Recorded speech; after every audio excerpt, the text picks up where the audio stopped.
I think this is definitely going to become one of my new favorite places to stay in Las Vegas. Hey there, fellow explorers. My name is Chris. This is Yellow Productions, and in this video, I'm going to give you a detailed review of the Conrad Hotel at Resorts World Las Vegas. I'm going to show you where this hotel is located, the common areas of the hotel, the neighborhood around the hotel. I'm going to show you the inside of one of the rooms, this room, a king bed strip view room, and then I'm going to share with you some of my closing thoughts, my pros and my cons. There are some things I really like about this hotel.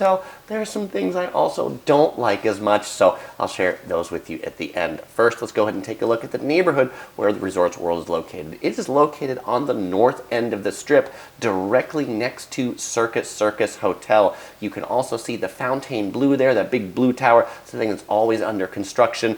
And then just kitty corner from Resorts World is the Wynn and the Encore. The Venetian and the Palazzo is just a stone's throw away. So usually I start these videos by taking you in the front entrance to the hotel, and that's really kind of hard to figure out with Resorts World because there's actually 3 hotels here. There's a Hilton Hotel, the Conrad Hotel, which is the room that I'm staying in, and the Croxford's Hotel. Each of them have their own drive-up valet entrances. There's also about 3 entrances to the hotel off the strip, and then there's also the entrance from the parking garage. But since this video focuses on the Conrad Hotel part of Resorts World, let's go ahead and start there. If you were valet parking your car at the Conrad, you would come up to this valet parking area, and then if you come in the front door, you come in the pretty grand Conrad lobby. It's a big, open, airy space, pretty white and bright. The check-in counters are on the right, concierge is there in the middle, and then there's a lobby bar over on the left. It also has like cappuccino. I sort of wonder if they have that there because if the lines are too long, you might want to get a drink to wait for them. I assume it's actually more if your room isn't ready and you just have to wait for 15 minutes, you can have a drink while they're getting your room ready. There's also a small Resorts World gift shop in the Conrad lobby with all your various sundries that you might need. I will point out this gift shop follows one of the Vegas trends I don't like, which is no prices on anything. If you want to know the price, you have to ask, and I think Vegas stores have decided that people spend more money when they don't know the price on exorbitantly priced things. Now, the Resorts World complex is truly massive. It is the most expensive Las Vegas hotel ever built at $4.3 billion, and so I'm simply not going to show you all of it in this video. If you want to see my full property tour, I've got a video on that where I walk you around everything in detail, but I will point out 3 areas. The first is the district. This is like the shopping mall for Resorts World. This is where you'll find a lot of the restaurants and a lot of the stores.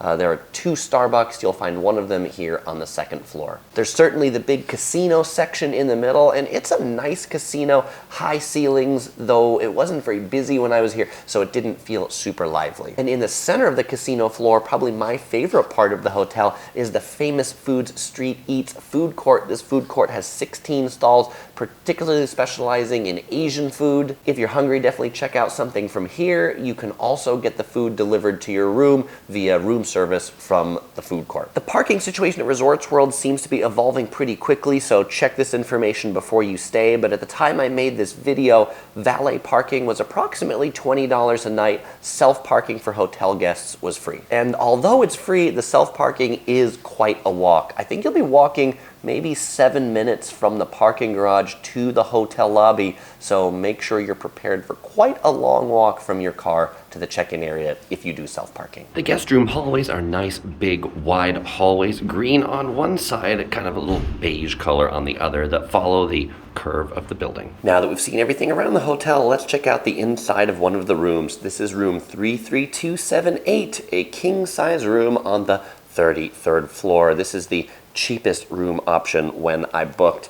Topher here is already hanging out on the king-size bed. You'll notice the room immediately has a red, white, and gold vibe to it. It looks really rich. I like it walking in immediately. I like the high ceilings, kind of neat modern furniture for the nightstands. I want to point out, and this is a detailed review after all, that in addition to USB-A connection for charging, they also have USB-C. Also by the headboard, you'll find USB-A and USB-C as well. Nice touch. There's a little seating area right here by the window, kind of these neat red and gold chairs with an interesting lamp on the side. Just overall a really interesting room. Let's go ahead and take a look out at the view.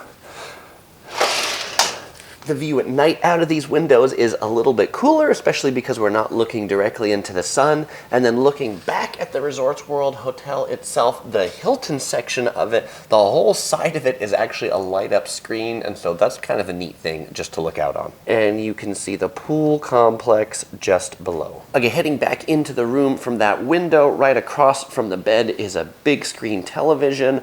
Underneath, there's a spot that's like a dresser, a place to put your luggage. I just like kind of the look of this stuff. Here's the in-room safe, and I like the feel of it. It's definitely well-made, expensive things, you know, not just wood, but kind of a faux marble countertop. Looking back over here, we've got my burger cup with my iced tea in it, but this is the hotel's mini bar. These snacks up on the top are sensor pressure activated, so if you move any of these things, they charge you for it. They have a sign to let you know, so just don't do it. On the left is also the mini bar for drinks, and then here on the right is a little mini fridge if you want to put any of your own drinks in it. I will point out there's no complimentary water in the room, but as a Hilton Honors Gold member, I was provided 2 drinks at check-in.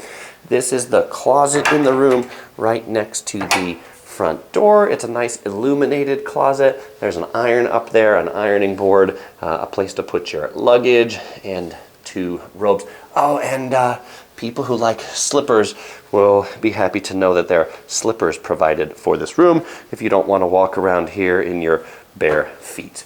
Okay, the last part of the room is the bathroom, and I really like the bathroom. It is a big bathroom. It's got this big illuminated mirror, interesting shape. There are 2 sinks here, some nice fluffy towels.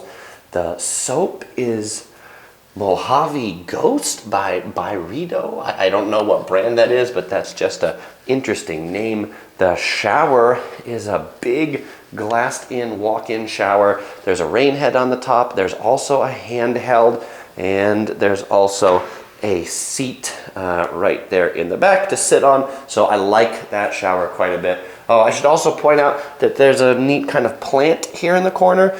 I just like to me, high-end hotels have a lot of maintenance things, and definitely keeping a plant in a bathroom is a maintenance thing. And then there's this it's a little glassed-in room right here with the toilet in it and a little bit of art. That's it. And also kind of an interesting white plastic trash bin down there. Also on the sink, they've got this little amenity box right here that's got a shower cap, 2 shower caps, some Q-tips, and some little pads. What I find also interesting is those soap bottles I showed you before for the hand soap. They're attached, so I guess they really want to make it hard for you to take these things home.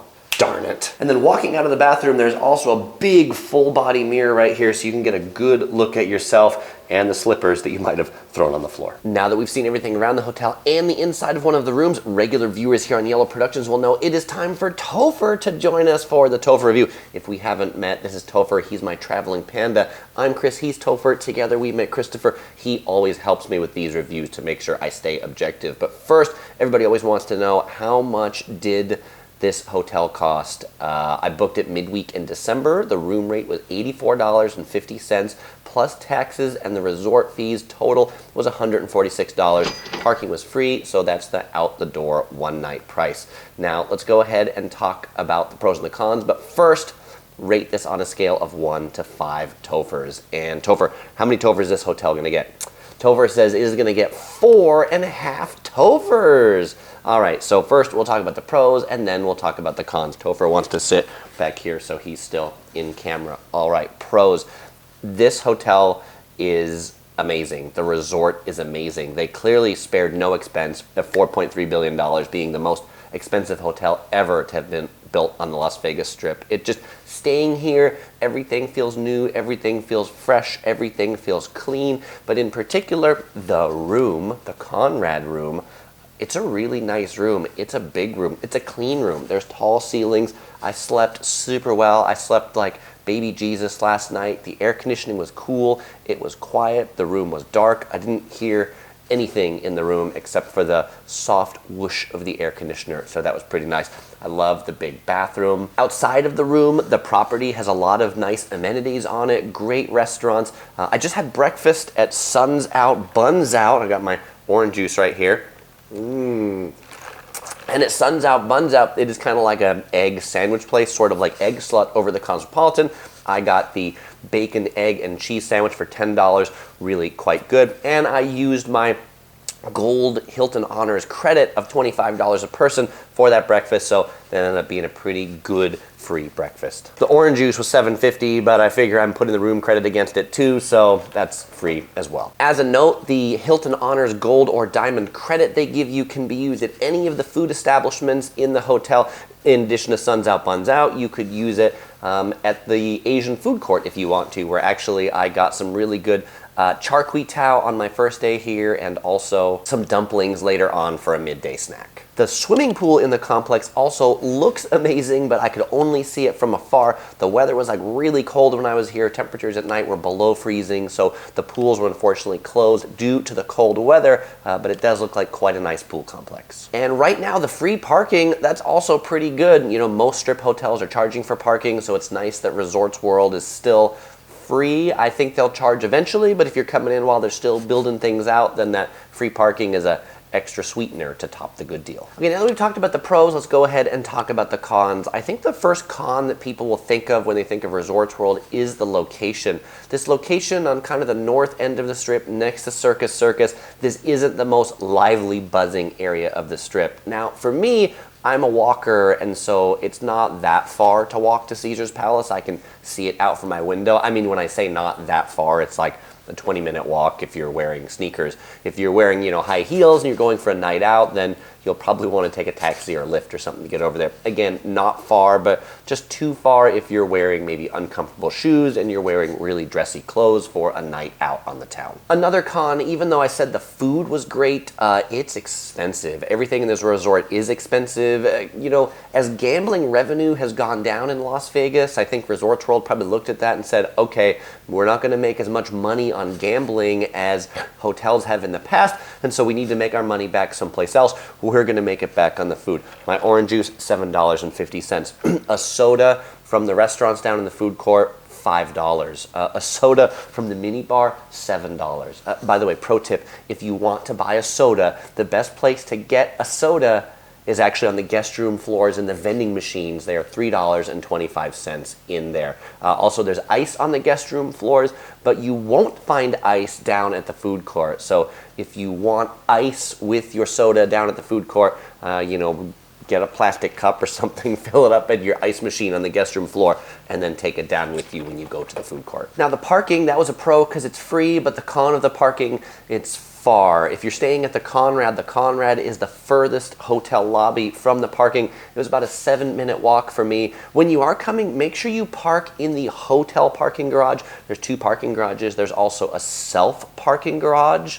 That is really, really far. So make sure you're in hotel parking and not self-parking, provided you're staying in the hotel. The closest hotel lobby to the self-parking is the Hilton lobby. Obviously, you can alleviate that by doing valet parking, though that's going to cost you $20-ish a night. And then related to the room itself, I only really had one con about the room itself. The fact is there's no desk. There's this round table that I'm sitting at right now by the window, which is kind of like the desk, and I used it as a desk, but because it's like a dining table and not a desk, there's no power ports next to it. So if you want to put your laptop up here and charge it, you can't. I like pushed a chair over to the wall and put my laptop on the chair to charge it overnight. I really would have liked just a nice place to charge my things. Even if it was on the vanity underneath the television or something like that, I feel like they really didn't plan for people to come and do a lot of work in the hotel here. But now the real question is, would any of those things stop us from staying here again? I don't think so. And as I started this review, I think this might be the new place that I'm going to pick if I want to stay on the Las Vegas Strip, provided I can get room rates that are sub $200. You know, if the room rates were in the $400 area, then I wouldn't pay it and I'd stay off strip someplace. But for under $200, I think this is a really good deal. Well, fellow explorers, what do you think? Have you stayed at Resorts World? Do you like it? Is it worth 4.5 Tophers? Was my judgment completely clouded by the delicious Asian food that I had and the fact that they have a Dance Dance Revolution machine here? Or is it really worthy of the 4.5 Tophers? Well, fellow explorers, we won't say goodbye because as usual, we're going to see you in the next video. We've got a whole property tour, and we've got more videos in Vegas and other reviews of the Circa and the Virgin Hotel coming soon if they're not out yet. So if you're not subscribed, make sure to subscribe for those. Fellow Explorers, as usual, won't say goodbye because we'll see you in one of those videos.